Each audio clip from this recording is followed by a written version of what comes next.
Buongiorno a tutti, ben ritrovati qua su Radio Rossonera, è obbligo di riscatto di lunedì, lunedì 9 gennaio del 2023 di post partita perché è appena finita da un po' di ore, giusto è passata la nottata dal Milan-Roma di ieri sera, 2-2 finale, dopo che il Milan a 5 minuti dalla fine era in vantaggio di 2 gol, ma fin qui non è una notizia.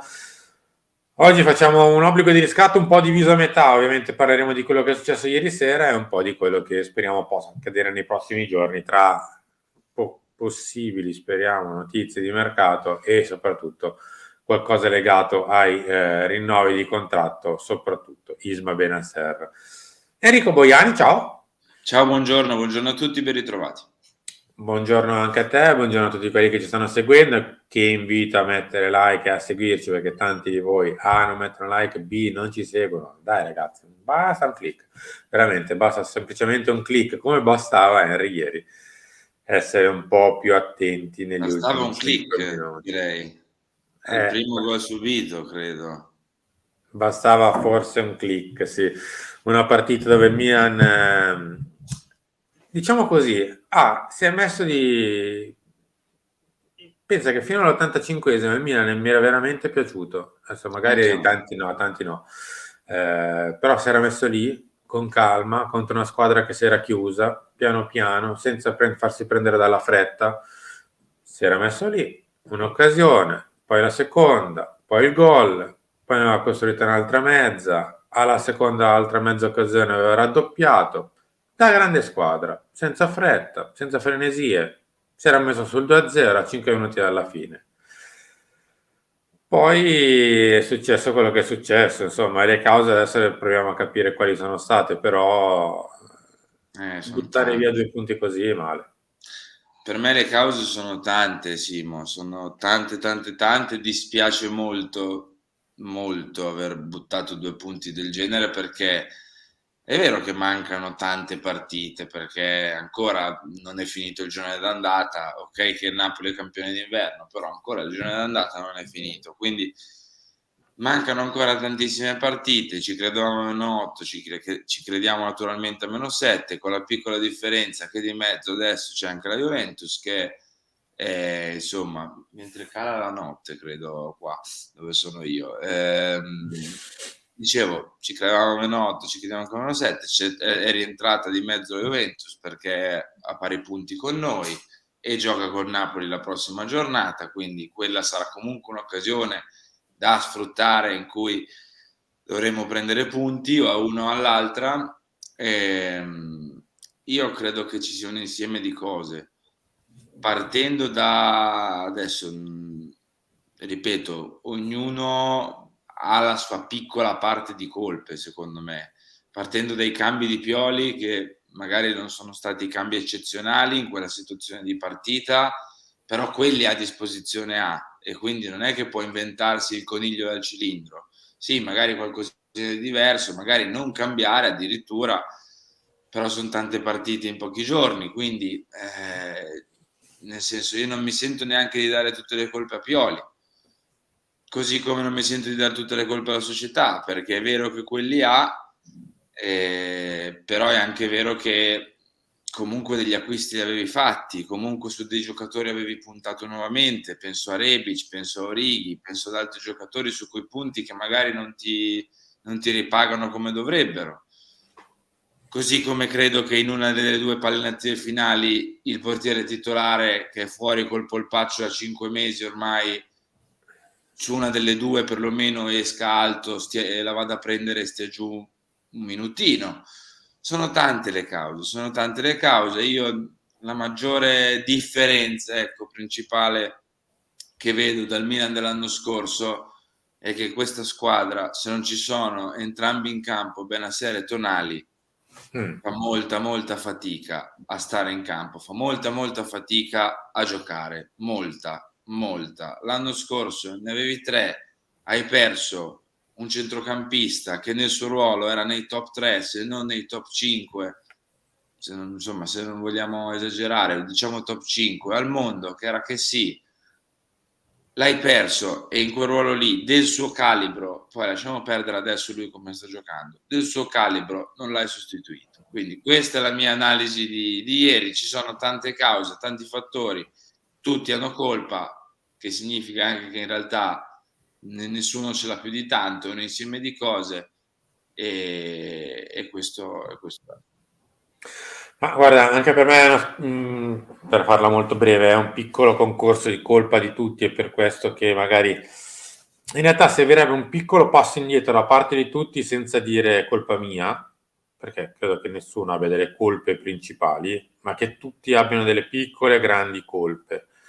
Ha delle piccole colpe Pioli, perché fino all'85esimo ha fatto per me un buonissimo lavoro, poi sono un paio di partite che questo atteggiamento un po' troppo schiacciato, con dei cambi non propriamente, diciamo così, uomo su uomo, ma molto conservativi, con questa difesa bassa, andandosi a portare la Roma in casa, eccetera, eccetera, sale anche lui sul banco degli imputati. Come sale sul banco degli imputati la formazione titolare, per paradosso, perché sono 2 partite che giocano gli stessi identici giocatori dell'anno scorso, il mercato è bello seduto di fianco a Pioli, non ha impattato per niente finora, perché tra Dest, Branks, Ciao, De Ketelaar e compagnia erano tutti seduti di fianco a mister Stefano Pioli, e il mercato, io posso anche pensare che tu lo possa fare con un occhio al futuro, di prospettiva, ma che ti debba dare una mano adesso è per forza così. Non può essere che, ah sì, ho preso un 19enne, lo aspetto 2 anni, 3 anni, tra 2 anni e 3 anni mi impatta, vero? Ma oggi gioco con la Roma, oggi ho bisogno di un suo magari quarto d'ora ben fatto con la Roma, oggi ho bisogno, che ne so, di dare un cambio alla formazione di Salerno, perché magari Giroud riduce dal mondiale 2 partite così, non le regge. Già non le regge di solito, figurarsi dopo un mondiale. Adesso avrei bisogno di questi giocatori. Ce li avrò bisogno anche per il futuro, ma ce li ho bisogno anche adesso, perché adesso ho perso che sì, adesso ho perso Romagnoli, adesso ho perso Kier, perché la valutazione su Kier non so quanto giusta sia stata, visto che Kier finora ha giocato una decina di partite quest'anno, non di più. Sì, E non quindi troppe, a un livello non altissimo, comunque non nei suoi standard, ecco. il terzo in questo momento si è ritrovato a essere più spesso Gabbia, non lui, non Ciao. Il terzo si è ritrovato a essere più Pobega, non Branks, non un altro giocatore. Insomma, davanti Giroud non ha avuto cambi, praticamente. E quindi, insomma, per ora diciamo che servirebbe da parte di tutti una piccola missione di colpe sul fatto che questa squadra migliorata non è, in Esatto, nessun punto di vista. È rimasta esatto. lì, con i suoi pregi e i suoi difetti. I suoi pregi li abbiamo visti per 80 minuti, i suoi difetti anche, perché è andato incontro a una panchina corta per 1000 motivi, tra il mercato non eccelso per il momento, per subito, e i problemi fisici che ancora ci sono, perché tanto alla fine se non ci sono i ricambi è anche perché i giocatori non ci sono, perché sono di fianco a Pioli, ma non per entrare, ma in borghese, perché ce n'era una sfilza, li abbiamo visti tutti vestiti in borghese, Maignan, Sì. Krunic, Rebic, Ibra, tutti. Perché anche un giocatore come Krunic, per dire, in una partita come quella di ieri, magari ti poteva far comodo, un pochino più di esperienza rispetto a Vrax, rispetto a qualcun altro. Un giocatore come Orighi per far riflettere Giroud, un giocatore Ma anche come Messias Rebic. per Salma Kerr, per dirti, 10 minuti finali, gente che è un po' più abituata, ma Esatto, cioè, se si rompono dal punto di vista muscolare, sempre e comunque c'è un motivo.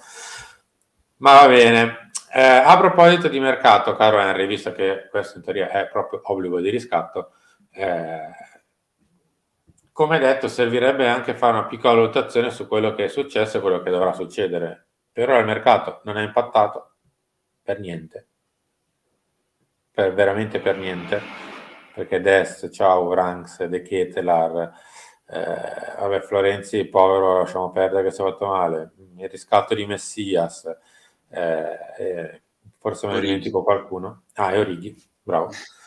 non è impattato per niente. No, le percentuali credo sia utilizzo che aiuto, tra virgolette, che ti hanno dato questi ragazzi è veramente poco. Io credo che l'idea fosse che ne so, Origi ed Est principalmente ti dessero una mano più sul pronto subito, sull'usato garantito, e che gli altri magari fossero un pochino da attendere un po' di più, soprattutto Vranks e Ciao con De Ketelaar che hai lanciato la monetina. Questo penso fosse l'idea del mercato, ok? Cioè ne prendo due che mi danno una mano subito, due molto giovani da inserire con calma e uno che lancia una moneta o lo devo aspettare o diventa un crack subito. Non ha funzionato, però dobbiamo rendercene conto tutti quanti. Cioè, non è che se le cose non vanno come ti aspetti o non vanno in un certo modo, devi lasciarle morire così, tra virgolette. Puoi rimediare, puoi riparare. Questo mercato si chiama mercato di riparazione. Se non ripari adesso, quando ripari, mi verrebbe da dire. Perché se tu guardi, come dicevi tu prima, gli 11 titolari sono quelli dell'anno scorso, gli stessi, anzi no, perché quello col 79 sulla schiena non c'è più.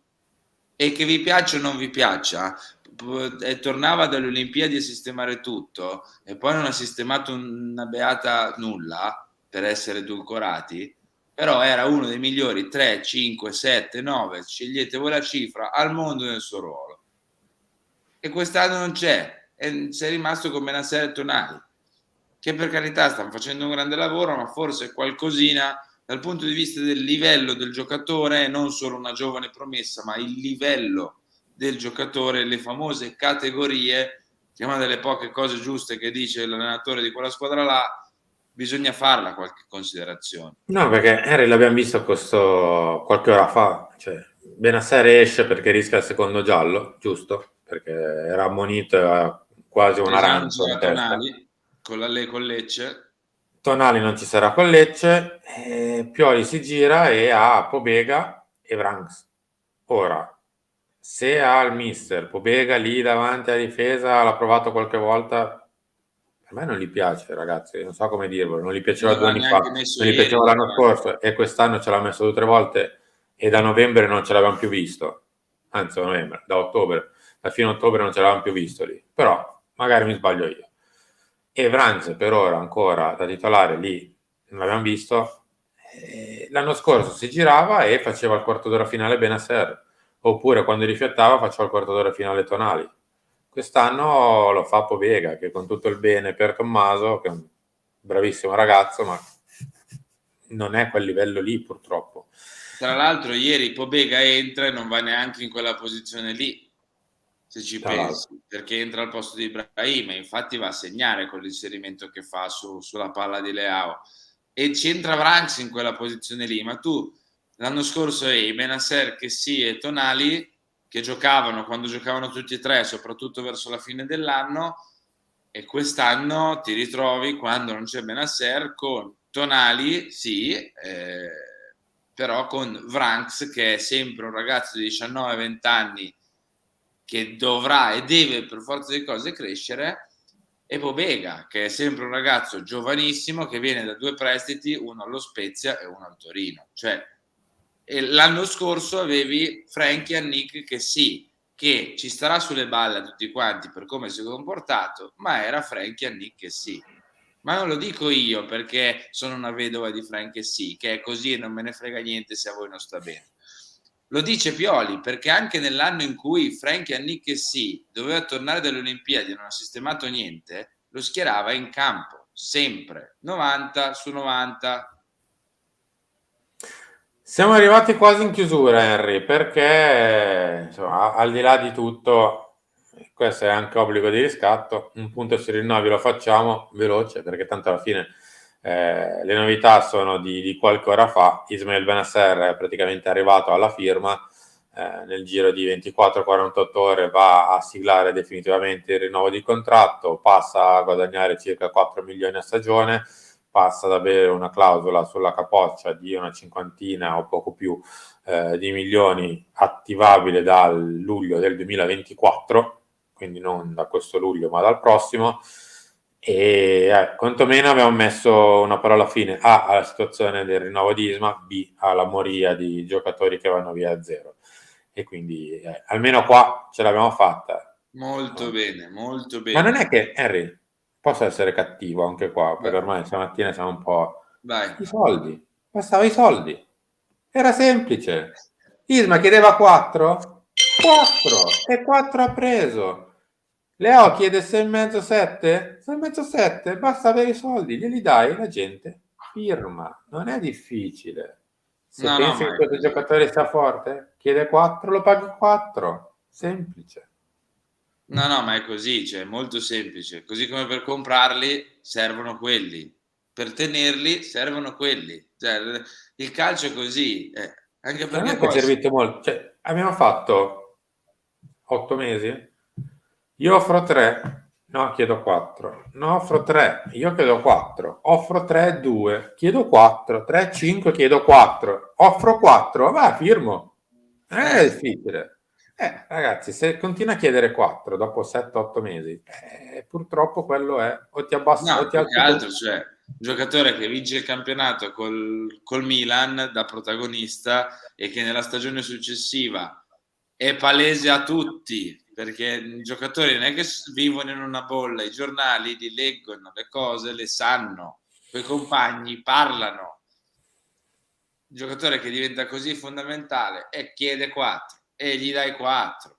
Quell'altro chiede 7 più il viaggio sulla Luna e gli dai 7 più il viaggio sulla Luna. C'è poco da fare. È così.